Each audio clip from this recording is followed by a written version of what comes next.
It was after endless conflicts, endless quarrels, and endless shenanigans by the HOA. First, they tried to coerce me into joining their circus of an HOA, waving pamphlets and bylaws like sacred scripture. Then they tried to pressure me into selling them my farm, whispering about development opportunities and how my land was too valuable to waste on crops. But none of that worked.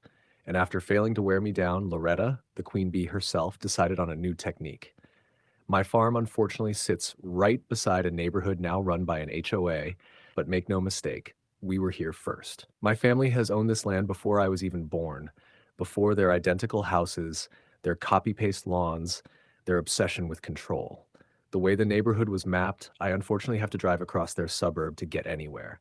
And every single time, Loretta was there, standing like a guard, arms crossed, eyes narrowed, as if my truck's very existence insulted her. Welcome to Prodigy Tales. Make sure you like and subscribe for your top-notch HOA drama.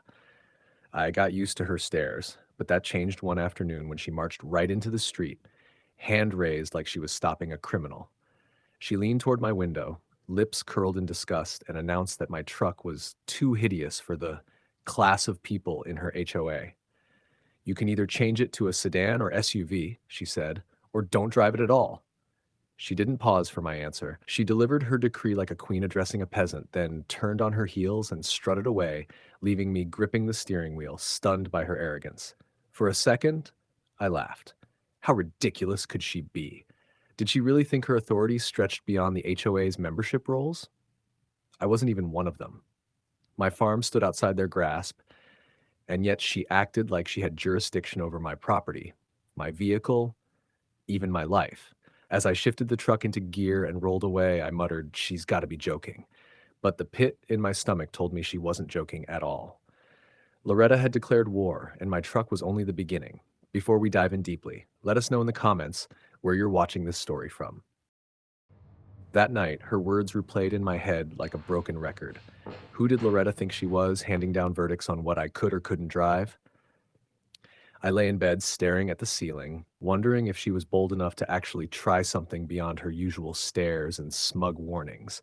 I wasn't going to let myself get rattled by her circus of rules, so I brushed it off and tried to move on. But Loretta wasn't finished, not by a long shot.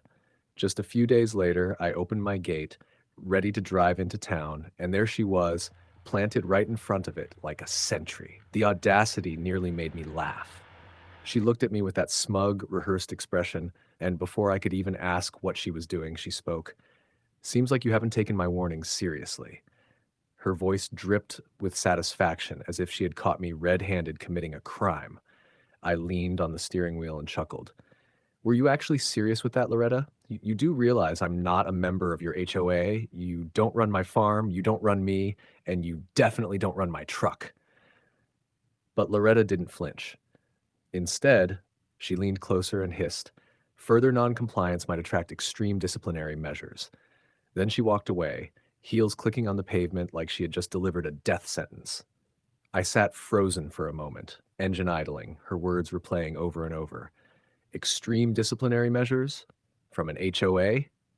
The absurdity made me shake my head. But deep down, I knew it wasn't an empty threat. Loretta had crossed the line from nosy neighbor to dangerous tyrant. I woke up one morning, stretched and prepared for a regular day. But when I walked outside to start my truck, the space where it usually sat was empty. My heart sank instantly. I scoured the driveway, the barn, the road. Nothing. My truck was gone. At first, I thought maybe I had parked it somewhere else, but I knew my routines too well. Panic set in, and I began searching frantically, even walking down the street asking neighbors if they had seen or heard anything. Most just shrugged or avoided eye contact. A few gave me sympathetic looks, but no one offered answers. Then came the kicker, Loretta. She appeared on her porch just as I was pacing near the street. Her face wore that exaggerated mask of fake concern, her voice dripping with insincere pity. "Oh dear, is something wrong? Your truck's missing? How terrible!" She clutched her chest like she was auditioning for a soap opera. But then she added a dagger of a sentence. "Well, this wouldn't have happened if you'd just gotten rid of it like I asked." I froze. That wasn't just a slip. It was a confession wrapped in smugness. I marched over and demanded, What do you know about this? She raised her hands innocently, shaking her head. Nothing, nothing at all, just saying actions have consequences. She turned and walked inside like she had already won. That was it. I called the police and reported my truck stolen. They took my statement seriously and began the search. For 2 days, I heard nothing. Then finally, an officer called me. They had located the vehicle at a junkyard of all places. My truck had been towed. Confusion quickly turned to rage. Who had the authority to tow a farm truck off private property? At the junkyard, I demanded answers. The clerk pulled out paperwork, and my stomach twisted when I saw the signature scrawled at the bottom. Loretta's name. She had personally authorized the tow, acting as though she owned the right to dispose of my property. The officers were not amused. They immediately flagged the file, noting the lies she'd told them when questioned earlier. Loretta had overplayed her hand. She wanted me humiliated, stranded without my truck, maybe even pressured into giving up my farm. Instead, she just stepped into a storm of legal consequences she couldn't charm her way out of. I clenched my fists not with despair anymore, but with resolve. This wasn't over, not by a long shot.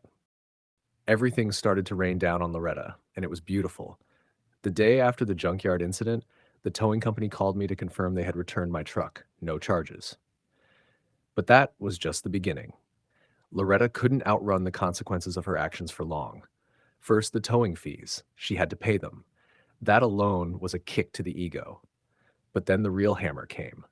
The police got involved, not just over the illegal towing, but because Loretta had lied to them. She had deliberately misled the cops, claiming she didn't know anything about my truck when she knew exactly where it was. That's when things got serious. The cops slapped her with obstruction of justice charges for lying to them. They didn't stop there. Once they had her on record, she was called in for questioning about the series of events. It turned out that Loretta had been running her own little shadow operation within the HOA, manipulating rules, using the HOA to attack residents she didn't like, and using her position as president for personal vendettas. The moment that hit the papers, her reputation, what little she had left, disappeared. Not only did she face criminal charges, but the HOA board was forced to remove her from her seat. No one in the neighborhood was safe from her petty tyranny anymore. Even her most loyal supporters turned against her when they realized the lengths she had gone to in order to control everyone and everything. Her own actions had destroyed her credibility. But it didn't end there. The final blow was when I sued her. I took her to small claims court for the illegal towing, the distress, the lies, everything. She didn't have a leg to stand on. The judge ruled in my favor and ordered her to pay damages. Loretta had no choice but to foot the bill, not to mention pay for her legal fees. When I finally got my truck back, it was all mine. Loretta's grand plan had backfired spectacularly. I'd beaten her at her own game, and I had my farm, my truck, and my pride intact. The end? Please like and subscribe for more HOA showdowns like this. Do you think she got what she deserves? Comment below.